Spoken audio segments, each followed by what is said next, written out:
जियाले यहाँ रहते हैं। दुनिया में जो मुल्क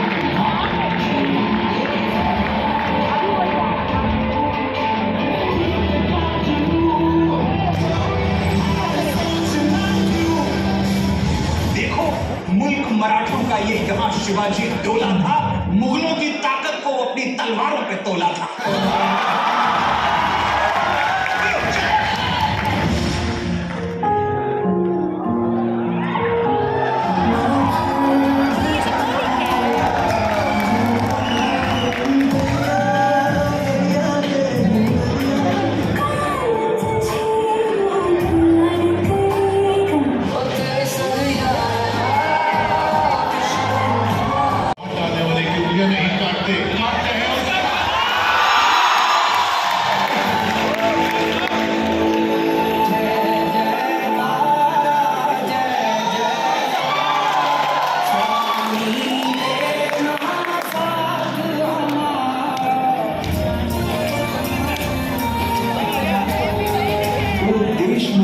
तेरी शान के सदके कोई धन है क्या तेरी धूल जुबड़ के।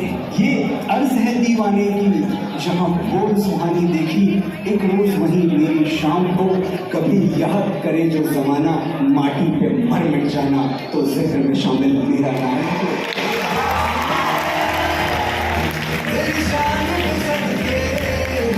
कोई धन है क्या तेरी धूल से बढ़ के, हमारे नाम पर ढोलक बजेगी दो जहानों में, मरेंगे यूं कि हम जिंदा रहेंगे दास्तानों में। हिंदुस्तान को नाज होगा हम दीवानों पर, ऐ माँ भरोसा रखना अपनी संतानों पर, हम तिरंगा गाड़ देंगे आसमान।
जय बाबा विश्वनाथ की, हर हर महादेव।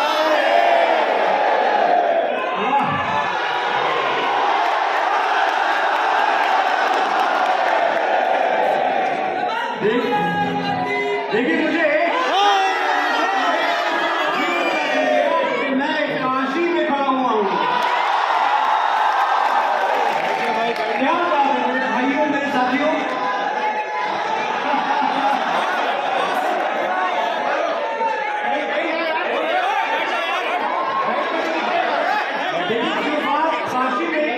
जाती है ना, उसको पूरा विश्व सुनता है, ये आप भी जानते हैं।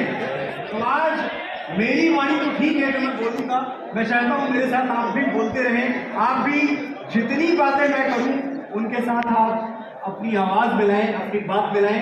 जहां आपको लगे कि मैंने कोई ऐसी बात कह दी है जिसपे वाकई ऐसा जयघोष होना चाहिए कि दसों दिशाएं डोल जाएं, तो वो जयघोष आप लगाएं। लेकिन उसके पहले मैं बड़ा प्रसन्न हूं ये देख के कि ये जो कुर्सियां हैं ऑडिटोरियम की, ये आपने भर दी हैं। मैं देख रहा हूं कि यहाँ इस कोने से लेके उस कोने तक, पहली पंक्ति से लेके लगभग अंतिम पंक्ति तक आपने कुर्सियां भर दी हैं। बड़ा अच्छा किया। विश्वास मानिए, भरी हुई कुर्सियां देखकर एक कलाकार को वही खुशी होती है जो मेडल से भरा हुआ अपना सीना देखकर एक और वही खुशी होती है जो फसलों से भरा हुआ अपना खेत देखकर एक किसान को। साथियों, मेरे जीते हुए मेडल भी आप हैं, मेरी बोई हुई फसल भी आप हैं। मैं चाहता हूं एक बार अपनी उपस्थिति के लिए एक तालियां बजा लें।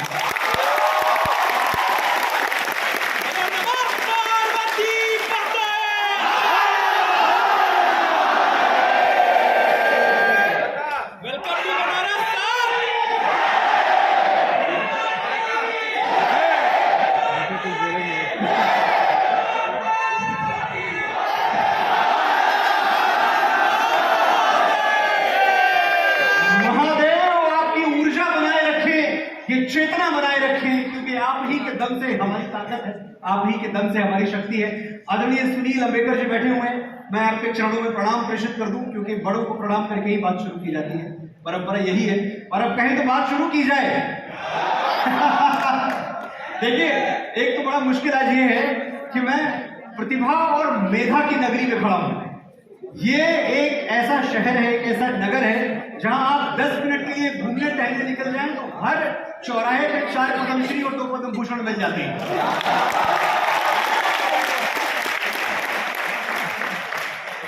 कला के जितने दिग्गज पूरे भारतवर्ष में हैं, अगर उनकी एक सूची बनाई जाए तो आप ये जान के हैरान रह जाएंगे कि आधे से ज्यादा सिर्फ एक शहर से निकलेंगे, बनारस से।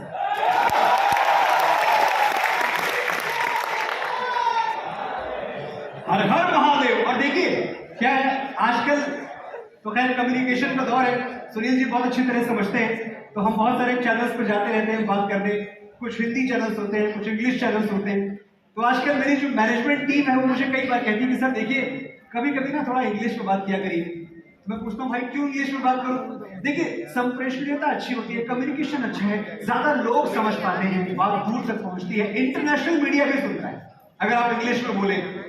तो मुझे लगता है भैया बात तो सही कह रहे हैं आप, लेकिन ये बताइए कि वो जो हिंदी वाला वजन है वो अंग्रेजी में कहां से लाएंगे? अच्छा, जिनको नई बात समझ में आ रही मैं बताता हूं।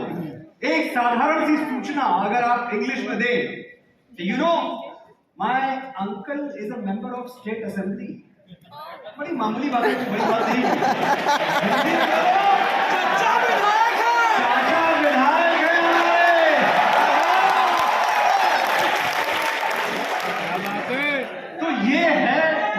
हिंदी का वजन, ये है हिंदी का दम। आप कोई भी बात माँ हिंदी के सहारे बोल दें तो वो बात बहुत दूर तक पहुंचती है, वो बात अमर हो जाती है। भाषा की ताकत है।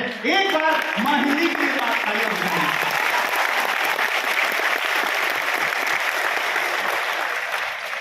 जो विषय आज मुझे दिया गया, पहले तो मुझे ये बताएं मेरी आवाज अंतिम पंक्ति तक जा रही है कि नहीं जा रही?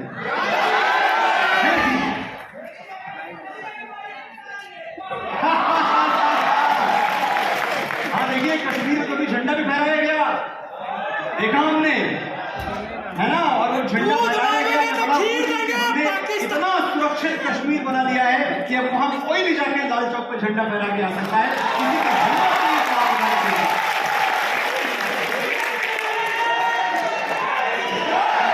भारत माता की।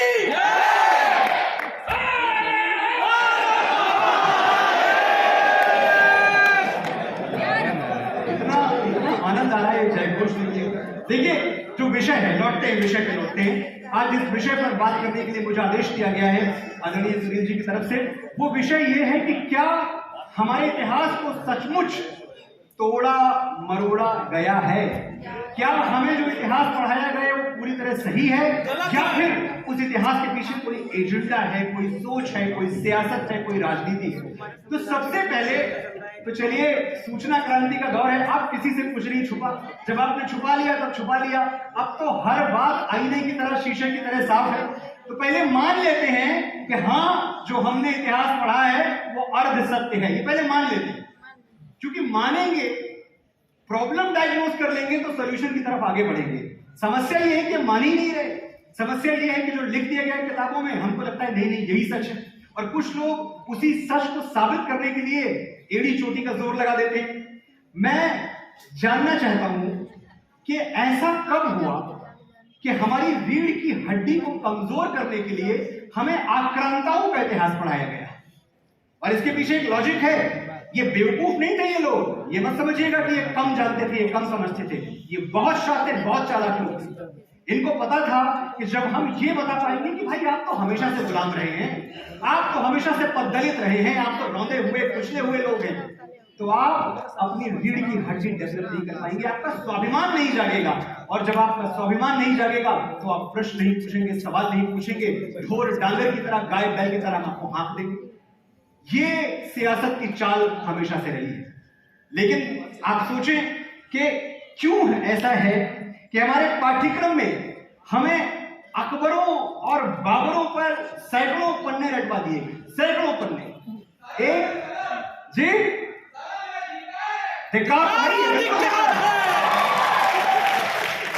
मैं षड्यंत्र की तरफ लेके जा रहा हूं आपको, क्योंकि एक बार आप जड़ में जाइए। जब आप जड़ में जाएंगे तो आप इस देश की युवा चेतना है। हम इस वक्त भारत की दुनिया की सबसे प्राचीन संस्कृति और सबसे युवा देश हैं।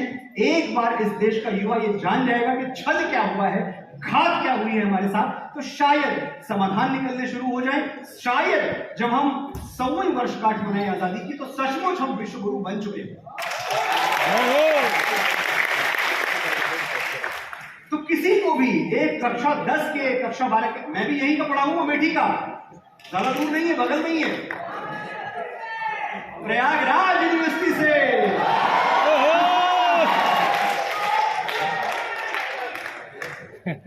तो मैं भी देखता था कि भैया इतना आपने पढ़ा दिया कि अगर आप मुझसे पूछें तो मुझे बाबर से लेके और बहादुर शाह जफर तक पूरा शजरा में याद है, और सबको याद है कि बाबर के बाद कौन आया, हुमायूं आए, अकबर आया, ये आया, पूरा हर कोई बता देगा।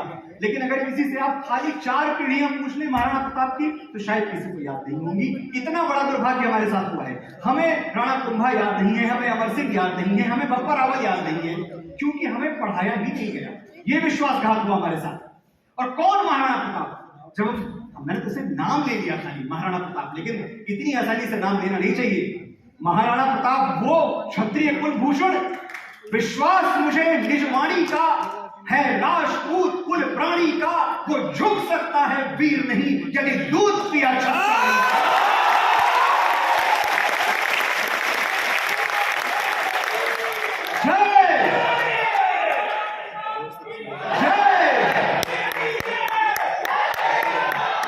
सिसोदिया वंश का इतना बड़ा नायक। और हमारे साथ क्या हुआ, हमारे माइंड को इतना कॉलोनाइज किया गया कि हमें मुहावरे भी गलत दिए गए। मुहावरा क्या है? मुहावरा है जो जीता वही सिकंदर। बताइए, एक लुटेरा जो मैसेडोनिया से हमें लूटने आया, हम उसको आज तक सेलिब्रेट कर रहे हैं, जो जीता वही सिकंदर। और अब तो मैंने कहा सूचना क्रांति का दौर है, सब कुछ खुल चुका है। ग्रीक हिस्टोरियंस की पोल खुल चुकी है। ये पता चल चुका है कि शायद सिकंदर भारत से जीत के नहीं, हार के लौटा।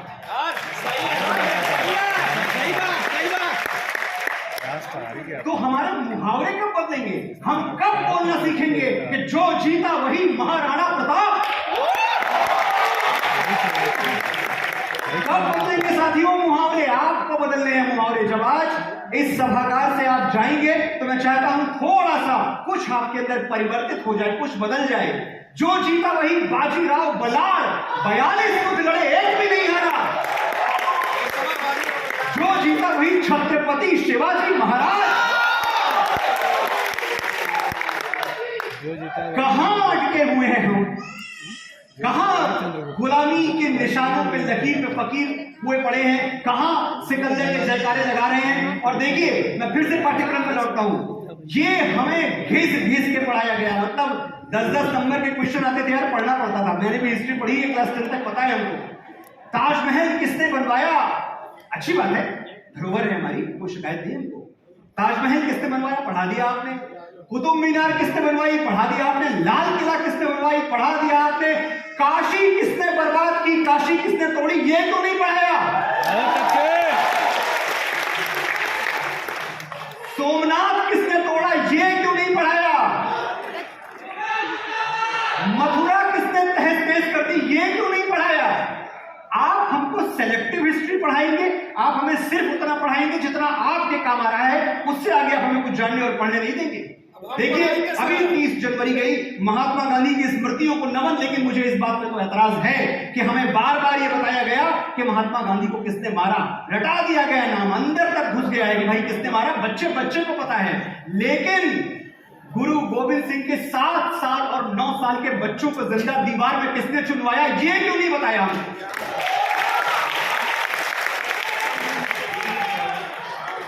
कश्मीरी पंडितों के हक के लिए आवाज उठाने वाले गुरु तेग बहादुर साहिब की गर्दन काट के अलग कर दी गई, किसने किया ये जघन्य अपराध, ये क्यों नहीं बताया हमने? हिस्ट्री आपने उतनी ही पढ़ाई जितने से आपका फायदा होता था, जितने से आपका भला होता था।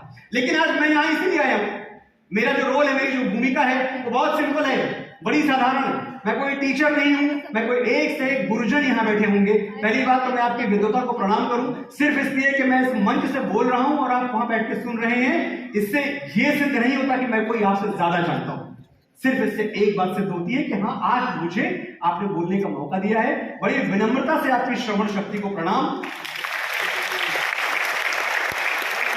और भैया एक बात जान लो, ये बनारस है, यहां अक्सर बोलने वाले से ज्यादा बुद्धिमान सुनने वाले होते हैं।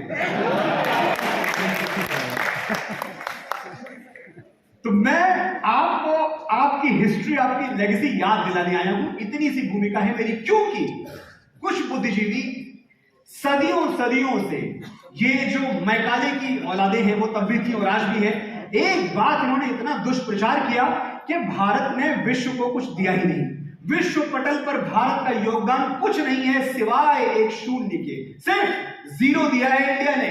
और मैं कहता हूं, जब 0 दिया मेरे भारत ने, दुनिया को तब गिनती है। अरे हम 0 ही ना देते तो तुम कहां से गिनती सीख लेते? जब 0 दिया मेरे भारत ने, दुनिया को तब गिनती आई। तारों की भाषा भारत ने पूरी दुनिया को सिखलाई। देखिए आप, 7,500 वर्ष पहले हमारे प्रभु मर्यादा पुरुषोत्तम भगवान श्री राम का जन्म हुआ है। किस ग्रह में हुआ, किस नक्षत्र में हुआ, उस वक्त कौन सा नक्षत्र आकाश के किस कोने पे चमक रहा था, उसकी दशा और दिशा क्या थी, महर्षि वाल्मीकि ने एक एक चीज फुल डिटेल के साथ, पूरे विवरण के साथ रामायण में लिख दी है। बताइए, और जब आप ये देखते हैं कि वो स्पेस सूट पहन के वो उछल रहे हैं, चांद पे मून वॉक कर रहे हैं नासा वाले, तो मेरे मन में तो आता है कि भैया एक बात बताओ, अगर तुमको डेसिमल में दिया होता, हमने दशमलव भी हमने दिया, तो तुम कभी धरती से चांद की दूरी का अंदाजा नहीं लगा सकते थे, कैलकुलेट नहीं कर सकते थे, चांद पे जाना भूल जाओ। जब 0 दिया मेरे भारत ने, दुनिया को तब गिनती आई। तारों की भाषा भारत ने पूरी दुनिया को सिखलाई। देता न दशमलव भारत तो, यूं चांद पे जाना मुश्किल था, धरती और चांद की दूरी का अंदाजा लगाना मुश्किल। सभ्यता जहां पहले जन्मी है जहां पे कला, अपना भारत वो भारत है जिसके पीछे संसार चला। एक ऐसी संस्कृति से हम आते हैं जिसके पीछे पूरी दुनिया चली है, और फिर भी सवाल उठाया जाता है, हमारी हर चीज पर सवाल उठाया जाता है। हमें कहा जाता है, देखो अगर कुछ लोग समरकंद और फरगाना से ना गए होते तो तुम्हारे पास आर्ट नहीं होता, लिटरेचर नहीं होता, पोएट्री नहीं होती, आर्किटेक्चर नहीं होता, शिल्प नहीं होता, कला नहीं होता। अरे हमारे पास कुछ होता ही नहीं। अगर कुछ लुटेरे, कुछ ग्लोरीफाइड डकैट्स अगर यहां ना आ गए होते तो कुछ था ही नहीं हमारे पास। इन मूर्खों को कौन बताए और कैसे बताए कि जो पहला प्रबंध काव्य है दुनिया का, जो रिकॉग्नाइज्ड प्रबंध काव्य है, और मैं तर्कों पे बात करूंगा, आपको ये लगेगा जहां कि मैं भावना में बह रहा हूं, आप एक बार ठहर के सोचिएगा, एक भी बात ऐसी नहीं करूंगा जो तर्क से परे हो। दुनिया का पहला रिकॉग्नाइज्ड प्रबंध काव्य, पोएट्री, वो क्या है? वो रामायण है, जो 7,500 वर्ष पहले हमारे एक महर्षि ने लिखी थी। और आप कहते हैं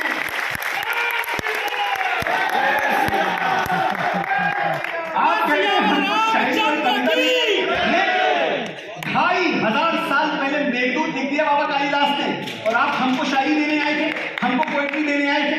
आपने जो दिया उसका सम्मान है, लेकिन आप हमें यह कतई ना बताएं कि आपके पहले हम पत्ते लपेट के नाचे। ये नहीं, कहते हैं म्यूजिक था ही नहीं, संगीत तो आपके पास था ही नहीं, बताइए, नाद को ब्रह्म मानने वाली संस्कृति हम हैं। मैं काशी में बोल रहा हूं, आपको पता है मैं कितना बड़ा सच कह रहा हूं। सामवेद जो संगीत का पहला ऑर्गेनाइज्ड लिटरेचर है, 8000 साल पहले हमारे यहां रचा गया सामवेद। और एक बात और है, भैया किले और महल नहीं होते आपके पास। देखो हमने बनवा दिया लाल किला, वरना आपके पास क्या था? अरे मैं जानना चाहता हूं कि राजा भोज कहां रहते थे भाई, महाराजा विक्रमादित्य कहां रहते थे, चंद्रगुप्त मौर्य कहां रहते थे, ये जो चोल वंशी राजा हैं, अहोम राजा हैं, राष्ट्रकूट हैं, सातवाहन हैं, ये सब क्या सड़क किनारे चटाई बिछाई होते थे?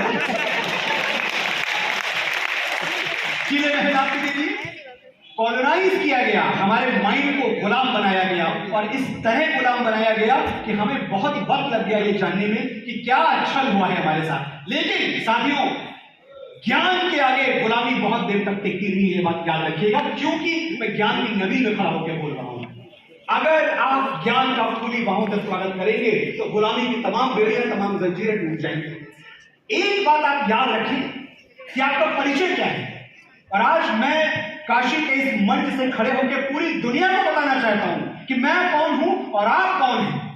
देखो हमारी ओर, पहचानो हमें, हम वही हैं जो बाण फेंक के धरती से धारा निकाल दिया करते, एक उंगली पे गोवर्धन उठा दिया करते थे। हम ही थे वो दिलेर जो चक्रव्यूह में वापस लौटने की विद्या सीखे बगैर गए। ये दिलेरी, ये बहादुरी देखिए आप। एक बालक था, लड़का, एक युवा अभिमन्यु जानता था कि चक्रव्यूह में प्रवेश तो कर जाऊंगा लेकिन निकल नहीं पाऊंगा, ये शुरू से पता था उसको। और एक बात आप और बताइए, अगर थोड़ा भी शक था, थोड़ी सी भी शंका थी कि शायद मैं बाहर निकल आऊं, तो वो शंका उस वक्त समाप्त हो गई थी जब अभिमन्यु ने चक्रव्यूह में प्रवेश करते हुए अपने सभी बड़ों के पैर छुए, उनसे आशीर्वाद दिया। सबने कहा आयुष्मान भव, आयुष्मान भव, आयुष्मान भव। जब अभिमन्यु ने श्री कृष्ण के पैर छुए, श्री कृष्ण ने मुस्कुराते हुए कहा, क्या कहा? यशस्वी, यशस्वी भव। संकेत मिल गया था कि आयु मेरे साथ नहीं है, यश मुझे जरूर प्राप्त होगा।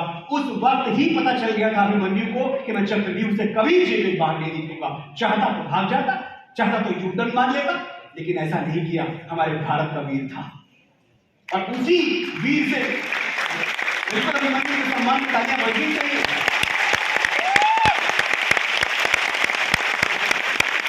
और देखिए, ये कहानियां बताई गई हमको कि भाई अभिमन्यु तो मारा गया, कभी और डिटेल में पढ़िएगा। 25 से ज्यादा महारथियों को मार के मरा है। हम ही थे वो दिलेर जो चक्रव्यूह में वापस लौटने की विद्या सीखे बगैर गए, और वो भी हम ही थे जिनके फेंके हुए पत्थर पानी में तैर गए। जय श्री राम, जय जय श्री राम, रामचंद्र की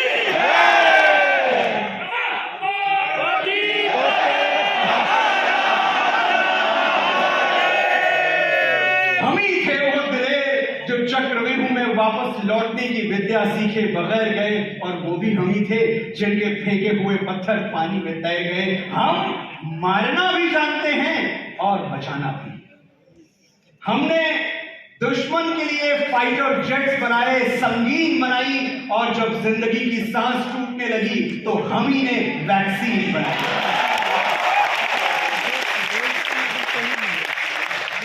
पढ़िएगा इतिहास, 1896 की महामारी के बारे में पढ़िएगा। ऐसा लिखा जाता था, दुनिया भर के अखबारों में लिखा जाता था कि महामारियों में सबसे ज्यादा लाशें उठाने वाला देश भारत है। आज वही अखबार लिखते हैं कि दुनिया की सबसे बड़ी वैक्सीन ड्राइव चलाने वाला देश भारत है। हम मारना भी जानते हैं और बचाना भी। हमने दुश्मन के लिए फाइटर जेट्स बनाए, संगीन बनाई, और जब जिंदगी की सांस टूटने लगी तो हम ही ने वैक्सीन बनाई और लिख दिया उस वैक्सीन पर सर्वे संतु निरामया। कभी पर्चा पढ़िएगा तो वैक्सीन का क्या लिखा हुआ है? सर्वे संतु निरामया, यानी ईश्वर सिर्फ हम पर ही नहीं, हर किसी पर, प्राणी मात्र पर करे दया।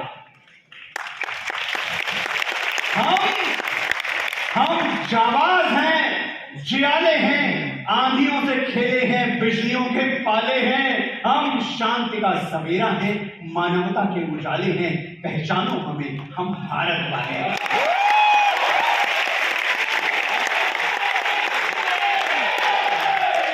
और मेरे भाइयों, ये परिचय है आपका। जिस दिन आप ये परिचय देना सीख गए ना कि आप नॉर्थ इंडियन, साउथ इंडियन नहीं है, आप भारत वाले हैं, उस दिन विश्व गुरु बनने की ओर सबसे बड़ा कदम हम उठा लेंगे। मैंने बताया आपको कि मैं मेढी की पैदाइश हूं, बस यहां से 4-5 घंटे की ड्राइव पे है, तो मैं क्या बोलूं पूरी दुनिया में जाके? I am north Indian? No, I am an Indian from north.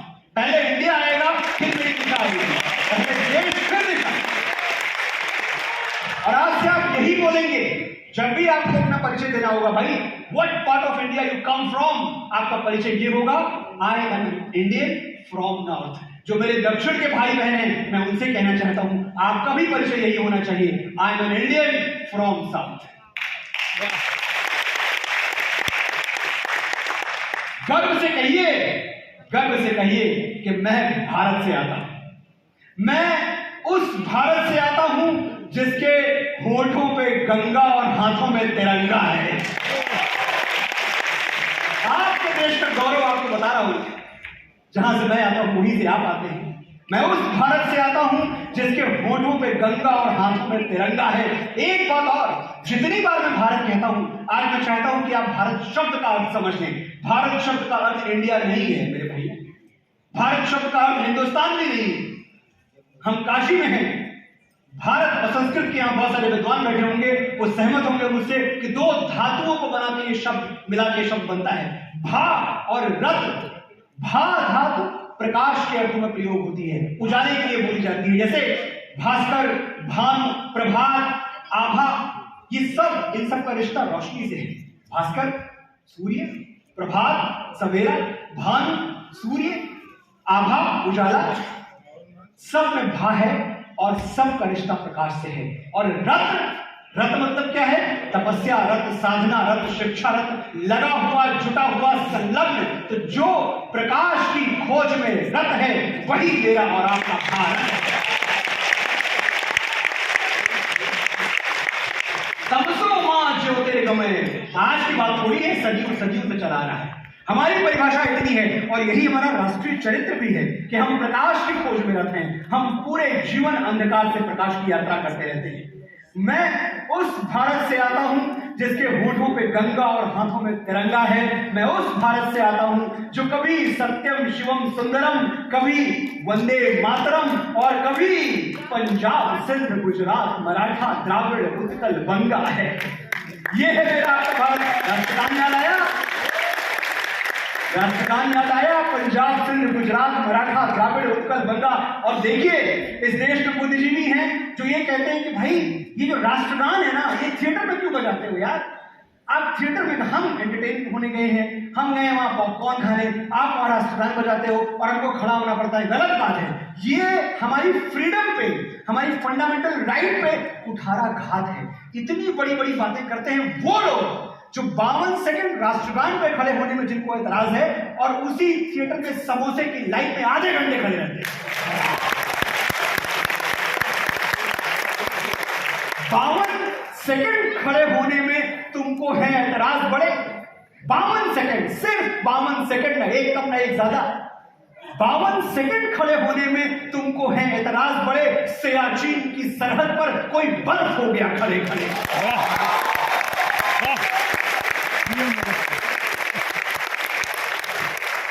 Barmer के रेगिस्तान में 50 डिग्री पे कोई तिरंगे के तार कसता है, आपके लिए, मेरे लिए। कारगिल की पहाड़ी चोटियों पर -40 डिग्री में लोग पहरा देते हैं, मेरे लिए, आपके लिए। क्या उनके सम्मान में, उन वीरों के सम्मान में एक बार इस सभागार में वंदे मातरम का जयघोष नहीं हो सकता? धर्म है, बाकी सब बात में।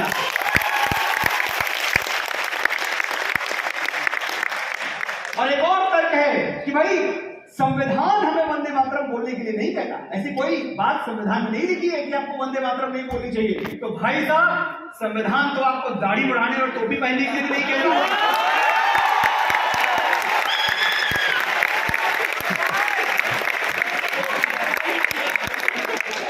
अरे बबुआ, हर बात संविधान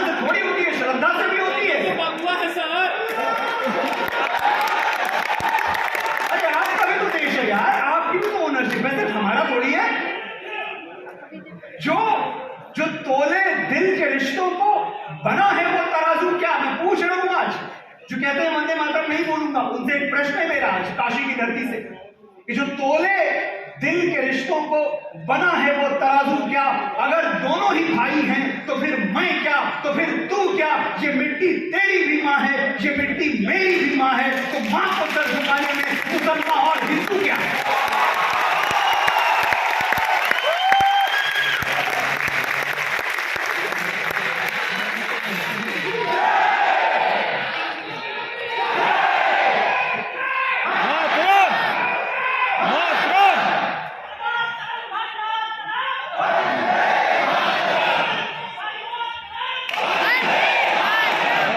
एक छवि आपको और दिखाता हूं, मैं परिचय दे रहा हूं आपको, आपका ही परिचय।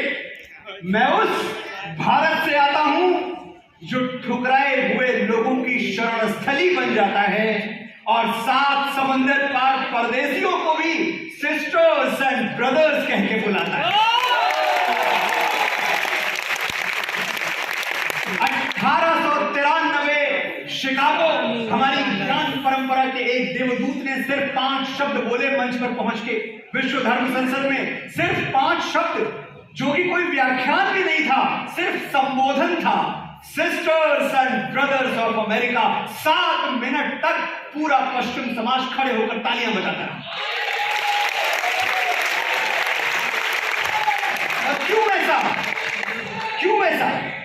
कि भाई ये उन लोगों ने कभी सुना ही नहीं था। एक आदमी जो पता नहीं दूसरे कॉन्टिनेंट से आया है, हमें थर्ड वर्ल्ड कंट्री कहते थे ना, थर्ड वर्ल्ड कंट्री वाले हैं, उस पर भी भगवा पहने हुए एक व्यक्ति जो आता है और लेडीज एंड जेंटलमैन ना बोल के विश्व बंधुत्व की बात करता है, कहता है sisters and brothers of America. कितनी बड़ी बात थी।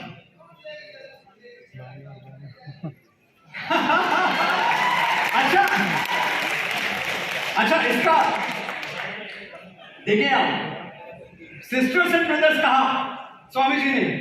यहां मेरी बहनें बैठी हैं, मेरी माता बैठी हुई है सामने, भंडार देव ने भी लिखी, विचल देव के भी लिखे। तो उनके जितने षड्यंत्र हैं, उनकी जितनी अनैतिकताएं हैं, ये तो कमाल की बात है यार कि आप बोलो ये मनोज मुंतशिर बड़ा भ्रष्ट है, इसने कैसी कैसी बातें लिख दी है। ये मेरा कैरेक्टर है, वो उस कैरेक्टर के लिए मुझे वही लिखना पड़ेगा। बाबा तुलसी, देखिए एक तो बहुत सारी ऐसी हमें बातें बताई गई कि ठीक है शायद छपने में अशुद्धि थी, ये जितने भी वर्जन्स हैं सबको मैं प्रणाम, सब सही होगा, लेकिन मैं इतना समझ पाया हूं कि अगर कोई अशुद्धि नहीं भी थी, अगर ये चौपाई है भी उसमें, तो ये एक खलनायक बोल रहा है, ये एक बेवकूफ बोल रहा है, मंद बुद्धि बोल रहा है, जड़ बुद्धि बोल रहा है, अहंकारी बोल रहा है। वो हितोपदेश किया, कर्मयोग सिखाया, लेकिन खुद कभी अपना पराया नहीं सीख पाया। मेरा भारत वसुधैव कुटुंबकम के सिद्धांत पर जिया। अयम के जहां परो वेद गणना लभते नाम उदार चरिता नाम तब वसुधैव। और देखिए हमें कहा जाता है कि हम इंटॉलरेंट हो गए हैं, हमें बाकी लोग बर्दाश्त नहीं हो रहे। आज आपको हिंदुत्व की एक परिभाषा देके जा रहा हूं, कलम कागज है तो नोट कर लो, वरना ये वीडियो अपलोड कर दूंगा मेरे चैनल पर, देख लेना। जिसमें गिरती हैं सभी नदियां वो सिंधु हैं हम, जिसमें गिरती हैं सभी नदियां वो सिंधु हैं हम, सारी दुनिया को वतन कहते हैं, हिंदू हैं हम।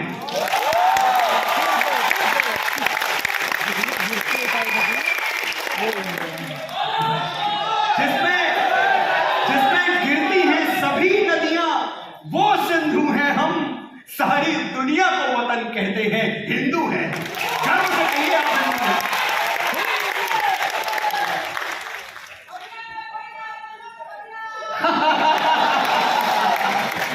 बहुत बहुत प्यार आभार आपका। तो मैं अपनी बात आगे बढ़ाऊं कि मैं उस भारत से आता हूं जो वसुधैव कुटुंबकम के सिद्धांत पर जिया और हर हर महादेव।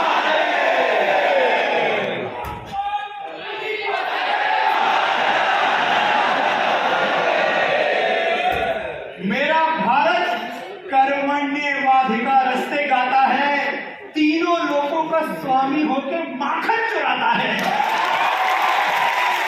लीला देखिए कन्हैया की, तीनों लोगों के स्वामी है, माखन चुरा रहे हैं। मेरा भारत कब इस देश को वो अदालतें देखी हैं जहां प्रूफ मांगा गया, What is the proof that Ram ever existed? Ram थे, इसका प्रूफ क्या है? भैया किसी ने बाबर का प्रूफ आज तक नहीं मांगा कि बाबर थे कि नहीं थे, लेकिन राम का प्रूफ मांगा गया हमसे।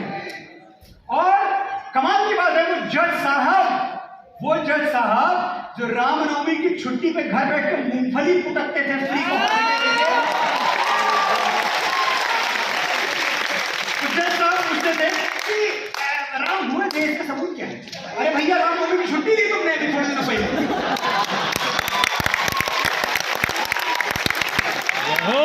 प्रमाण मांगे गए, हर बात का प्रमाण मांगा गया, हर चीज प्रमाण दे दिया। चलिए प्रमाण क्या, हमें तो छोड़ो, नासा ने प्रमाण दे दिया, खींच ली अपनी सैटेलाइट से फोटो, बता दिया कि देखो भैया ये वाकई राम सेतु एग्जिस्ट करता है। एडम ब्रिज कहते हैं वो। आप भावना के आधार पर मैं जो बोलूं खारिज कर दीजिएगा, बोलेगा ठीक है तुम कवि हो, अपनी कविता घर में रखो, लेकिन जो तर्क के आधार पर कहूं उसे खारिज मत करना, वो मानना और सुनना। रेत का इरोजन नहीं होता, इधर से बंगाल की खाड़ी थपेड़ा मार रही है, उधर से अरब सागर थपेड़े मार रहा है, वहां से पुल बनता है। और डिस्टेंस भारत और श्रीलंका की समुद्री दूरी से 32 किलोमीटर है। जहां से बताया है भगवान, मैं तो उनको भी भगवान वाल्मीकि कहता हूं, जहां से वो कहते हैं कि यहां से शुरू हुआ वहां खत्म हुआ, नाप आज नाप के देख लो, आज तो क्या सैटेलाइट से नाप सकते हो, सिर्फ 32 किलोमीटर का डिस्टेंस। और फिर आप कहते हो हाँ ये सब ठीक है, पर पत्थर थोड़ी तैरते हैं यार, ये क्या बेकार बात है? भैया पत्थर तैरते हैं, कोरल स्टोन्स हैं रामेश्वरम में, आज चले जाओ फ्लाइट लेकर पकड़ के फेंक दो, आज भी तैरेगा।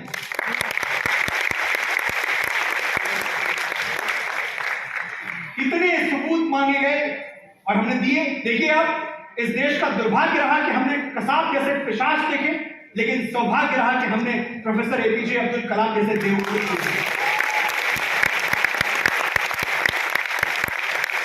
कलाम साहब को कोट करता हूं, कलाम साहब कहते हैं रामायण अच्छी है, रामायण सच्ची है। एपीजे अब्दुल कलाम कहते हैं, उनके सम्मान में तालियां बजाई जाती हैं।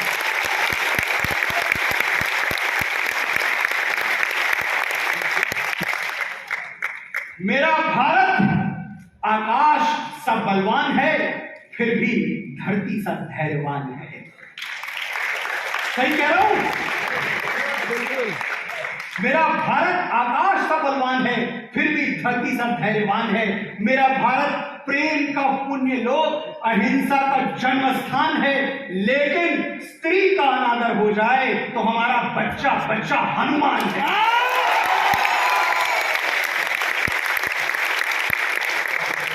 हमारा इतिहास जो हमारे मस्तक पर छपा हुआ है, एक दुशासन ने हमारी बहन का आंचल खींच लिया, हमने 100 भाइयों की चिता जला दी। एक रावण ने हमारी मां का हरण किया, हमने पूरे राक्षस कुल की लंका लगा दी। मुझे दुख होता है ये कहते हुए कि लिबरलिज्म के नाम पे, प्रगतिशीलता के नाम पे हमने अपने बच्चों की सुरक्षा से समझौता किया हुआ है। We just want to be cool parents, अच्छे पेरेंट्स, 21st सेंचुरी के पेरेंट्स। हमने जो प्रतिबंध थे उनको हटाया, लेकिन साथ ही जो सुरक्षा का घेरा था उनके इर्द गिर्द वो भी हमने खींच दिया अच्छे बनने के चक्कर में। साथियों, बड़े दुख से कह रहा हूं, लेकिन ना आफ्ताब पहला है ना आखिरी, और न श्रद्धा पहली है ना आखिरी।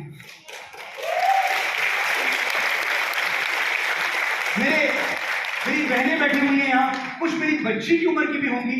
आप किसी भी रिश्ते से मेरी बात सुन लो, आप मुझे भाई समझ के सुन लो, आप मुझे पिता समझ के सुन लो, आप मुझे ताऊ चाचा कुछ भी समझ के सुन लो, लेकिन इतना मान लो कि फूलों की तरह तुझको संभाला है हमेशा, कांटों की इबादत नहीं करना मेरी बेटी।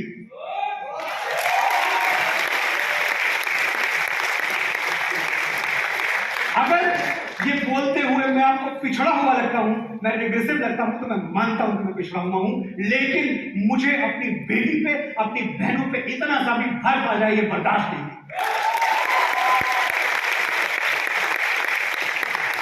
फूलों की तरह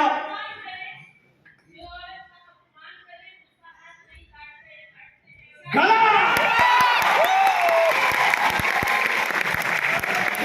गलत किया देवसेना, औरत पर हाथ डालने वाले की उंगलियां नहीं काटते।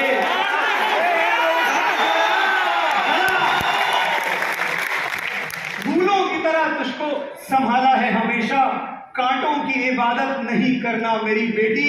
35 टुकड़े होके पहुंच जाए जो फ्रिज में, तू ऐसी मोहब्बत नहीं करता।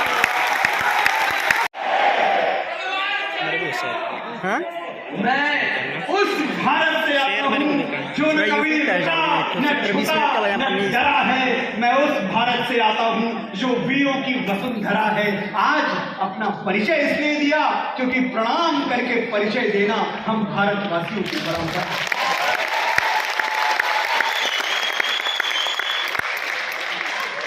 मुझे आज्ञा है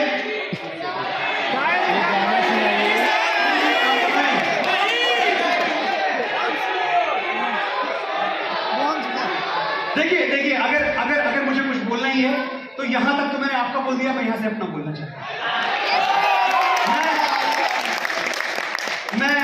मैं एक बात आपको बताना चाहता हूं और ये बहुत जरूरी बात है। मैंने अपने जीवन का मिशन बना लिया है। आपने मुझे कई बार इसमें फोकस मैं नहीं करता है। मैं हमेशा एक बात कहता हूँ कि भैया स्टैंडर्ड लेकिन यहाँ से घर पे ही चलोगे ना, खोखले होते नहीं जितने हमें सुनने में लगते हैं। आपको उनकी गहराई में जाना चाहिए। आपको अगर मैं बताऊं कि जाने अनजाने आप अपने जीवन में जितनी भी स्त्रियां हैं, वो चाहे आपकी माता जी हो, वो चाहे आपकी बहन हो, वो चाहे आपकी भाभियां हो, आप जाने अनजाने उनका तिरस्कार करते हैं जब उनको आप औरत कहते हैं। क्यों? 11वीं सदी के पहले औरत शब्द भारतवर्ष में नहीं था। 11वीं सदी में शब्द आता है, इसके पहले तो हम नारी, स्त्री, महिला यही बोलते थे। औरत शब्द आता कहां से है? ये अरबिक वर्ड है और ये बनता है अवरा से। एटिमोलॉजी पढ़ लीजिएगा जाके आप इंटरनेट पे। मैं आपको वो बात बता रहा हूं जो मुझे मेरे बड़ों ने, सुनील अंबेडकर जी ने, जितने भी जो अच्छा पढ़े लिखे जानने वाले लोग हैं जिन्होंने शोध किया हुआ है, उन्होंने समझाई। मैं आपको समझा रहा हूं। एटिमोलॉजी पढ़ेंगे तो अवरा एक अरबिक वर्ड है। अवरा उससे बनता है औरत। अवरा का मतलब होता है योनि। अगर मैं क्रूड लैंग्वेज में बोलूं तो अवरा technically means vagina, the female genitals. So how they describe women? One who has genitals is a woman. जिसके पास अवरा है वो औरत है। सिर्फ इतनी सी परिभाषा है उनके लिए। और हम कैसे देखते हैं स्त्री को? हमारे लिए उसका स्वाभिमान, उसकी मर्यादा, वो बड़ी चीज है। क्या आप चाहते हैं कि आप अपने जीवन में आने वाली सम्मानित स्त्रियों को उनके शरीर के एक अंग से संबोधित करें? इतने गए गुजरे हैं हम, इतने गिरे हुए हैं हम। मैं आपसे एक वचन चाहता हूं, मुझे हाथ उठा के मुझसे वादा कीजिए कि आज के बाद आप औरत शब्द का प्रयोग नहीं करेंगे। नहीं करेंगे, नहीं करेंगे। बहुत सुंदर 3 शब्द हैं हमारे पास, नारी, स्त्री, महिला। और कौन सी संस्कृति है हम वो संस्कृति है जो पंच कन्याओं में हमने किसको रखा है? कभी आप सोचिएगा, स्त्री का इससे बड़ा सम्मान क्या होगा? अहिल्या, तारा, मंदोदरी, कुंती, द्रौपदी, ये पंचकन्याएं हैं। पंचकन्या महारत्ने सर्व पाप नाशिनी। इनका नाम लेने से सारे पातक कट जाते हैं, सारे पाप कट जाते हैं। कौन है ये? अहिल्या वो है जिनके साथ छल से शारीरिक संबंध बनाए थे इंद्र ने, वो अहिल्या है। तारा बाली की पत्नी जो बाद में सुग्रीव की पत्नी बनी, उनके जीवन में भी एक से अधिक पुरुष रहे। मंदोदरी रावण की पत्नी जो बाद में विभीषण की पत्नी बनी, यहां भी एक से अधिक पुरुष हैं उनके जीवन में। कुंती जो शादी के पहले मां बन गई थी, और द्रौपदी जिनके 5 पति थे। आप दर्शन की विराटता देखो, कितना विराट दर्शन है कि इन सबको भारतवर्ष की पवित्रतम स्त्रियों में गिना जाता है, क्योंकि सनातन स्त्री का जो मान है वो उसके जीवन में आने वाले पुरुषों से जोड़ के नहीं देखता। वो सिर्फ ये देखता है कि जिस स्त्री में आत्मसम्मान है, जिस स्त्री में स्वाभिमान है, वो स्त्री महान है।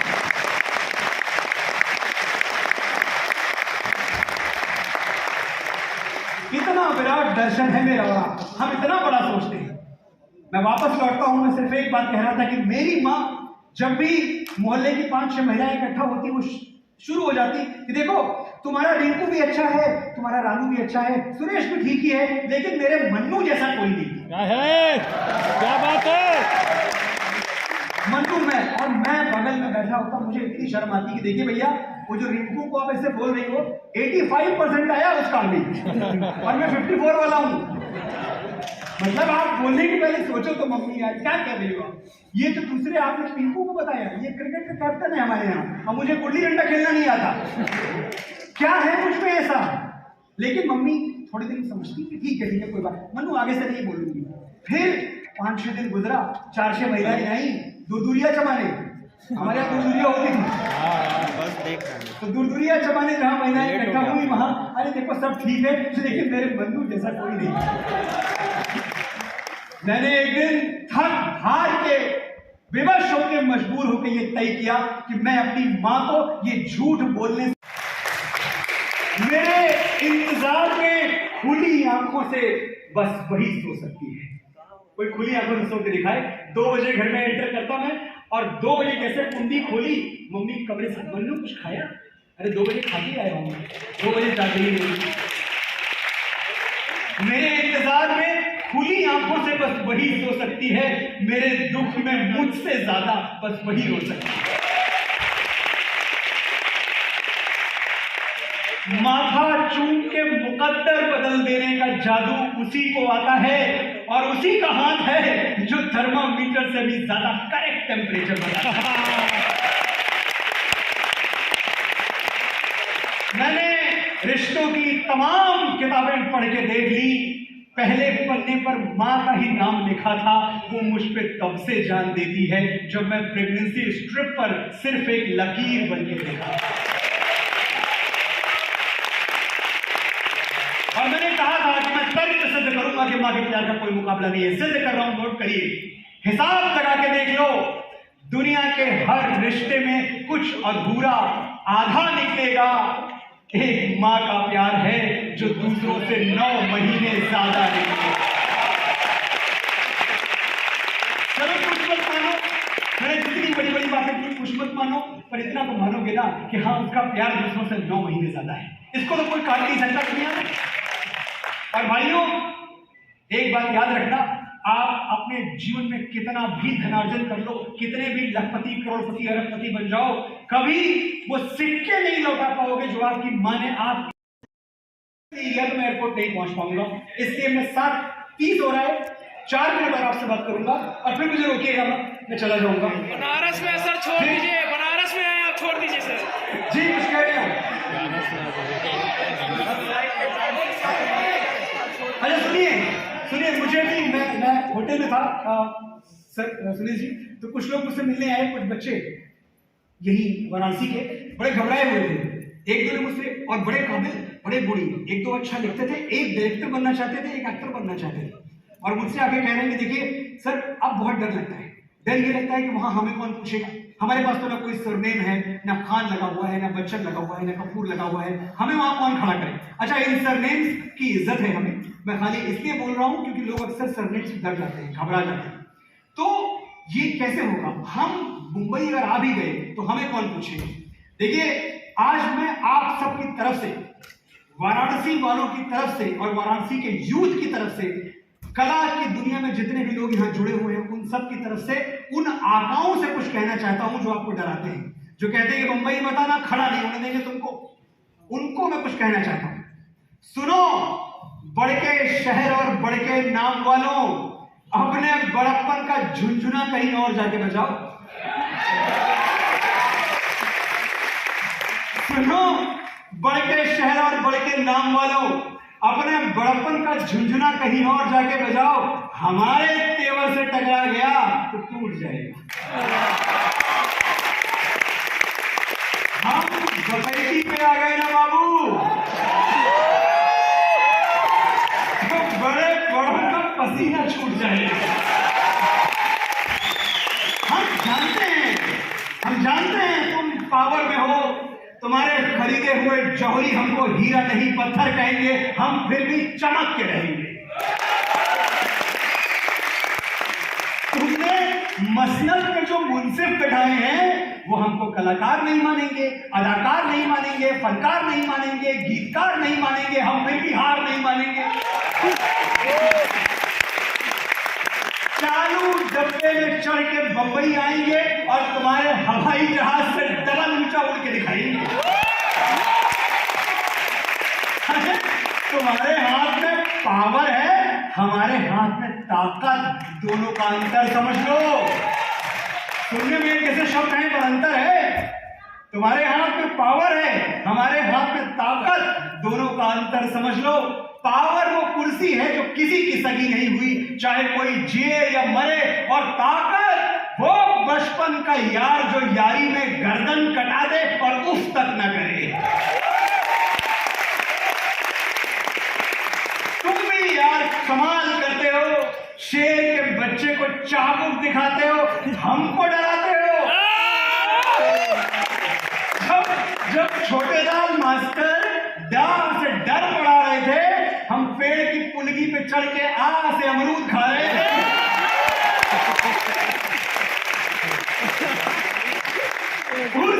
उस क्लास में नहीं बैठे जहां डर का डिक्टेशन बोला गया, वो पानी नहीं पिया जिसमें छोटे बड़े का जहर घोला गया, और बाप के कंधे पे बंदूक रख के तो हमने चिड़िया तक नहीं मारी। बहुत छीन लिया तुमसे, हमारा बाप ये, हमारा बाप वो। आज हम तुमको अपना शक्ल दिखाएंगे। गिनो, आज हम अपने बाप दादा परदादा सबका नाम गिनवाएंगे। पहले दत्ता का नाम नोट करो, रणबीर चौकड़ी घबरा गए तो जिले इलाही का खून ठंडा कर दिए, घास की रोटी घबरा गए तो जिले इलाही का खून ठंडा कर दिए, घास की रोटी खा के मुगलिया सल्तनत को डंडा कर दिया।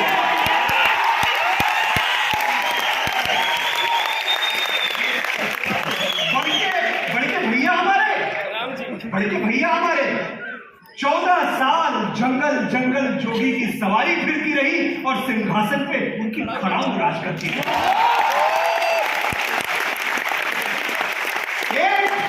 एक कक्कू भी थे हमारे, झूठी आंख से करतब दिखा दिए थे, शब्द भेदी मार के गौरी को गोलियां बना दिया।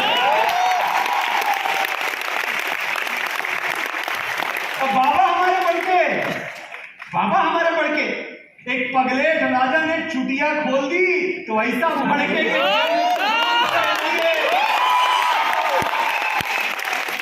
पगलेट राजा ने चुटिया खोल दी तो ऐसा भड़के कि गेम ऑफ थ्रोन्स खेल दिए, पूरा का पूरा मगध अकेले खेल दिए।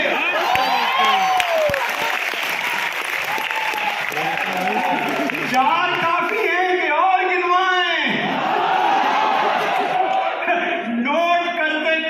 तुम्हारी स्याही खत्म हो जाएगी, हमारे बाप दादा की मचाई हुई तबाही।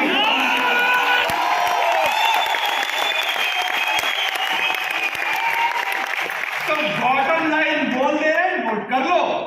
तुम अपनी खोपड़ी के पीछे उस चमकने वाला गोला लगवा लो, हम फिर भी तुमको अवतार नहीं मानेंगे।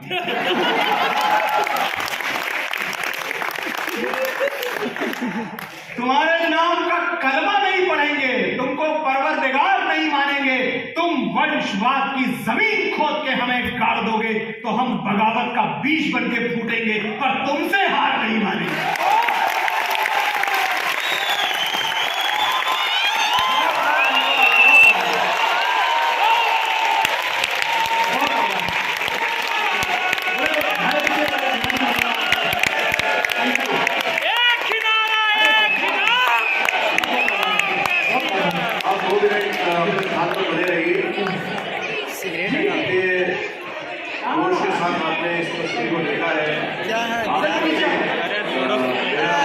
यही सब रहा नहीं सबका नहीं।